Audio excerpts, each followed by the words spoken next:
Ciao a tutti, buonasera. Sono Marco di Francia Corta Tour e continuiamo con questo format in cui ti portiamo alla scoperta dei partner con cui lavoriamo e con cui condividiamo la nostra passione per le visite in cantina e la degustazione. Oggi siamo presentati una delle cantine più piccole della Francia Corta, Barboia e Gaioncelli, e c'è qua con noi Isabella. Ciao Marco, ciao a tutti. Ciao Isabella, grazie per essere con noi. Grazie a voi per averci scelto per questa intervista anche da parte di Andrea, che è il titolare della cantina. Grazie. Se vuoi fare una piccola introduzione su di Allora, te, sulla cantina.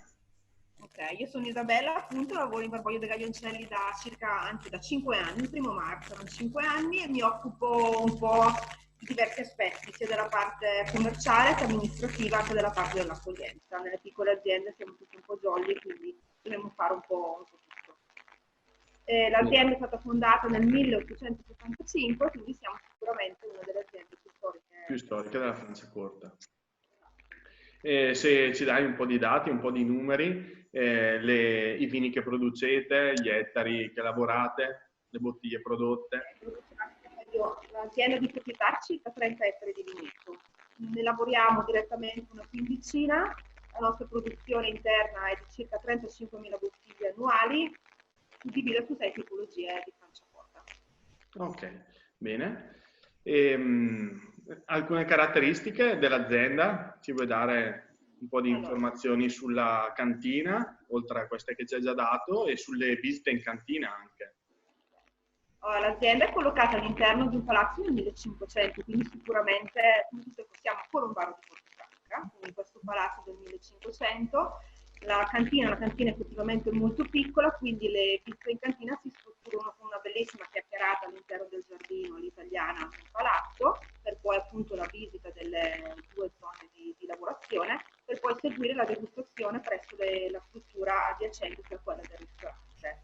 È stato aperto il ristorante nel 2010 che va un po' a completare quello che è il servizio della nostra cantina, quindi siamo in grado di proporvi un servizio un po' a 360 gradi, quindi dalla visita alla cantina per la coppia fino al meeting per le aziende o comunque matrimoni. Bene, quindi con il ristorante andate un po' a completare l'offerta e avere un servizio a tutto tondo. Esatto. Qual è il vino dell'azienda che preferisci per un aperitivo?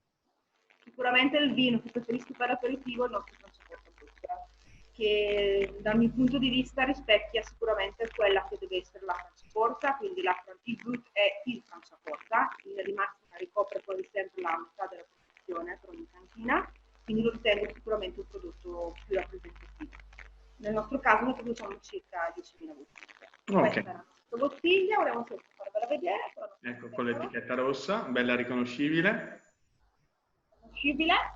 In questo caso è un senza annata, è comunque un 30 mesi di affinamento sui lieviti, Chardonnay e Pinot Bianco. Ci piace ancora utilizzare una bella percentuale di Pinot Bianco, circa il 30%, dal vitigno storico, che dovrebbe secondo noi comunque rappresentare ancora la Franciacorta. Un 4 grammi di zucchero e basta, tutto qua. Poi Bene, possiamo concludere allora con un brindisi, nella speranza poi di vederci presto da voi in cantina.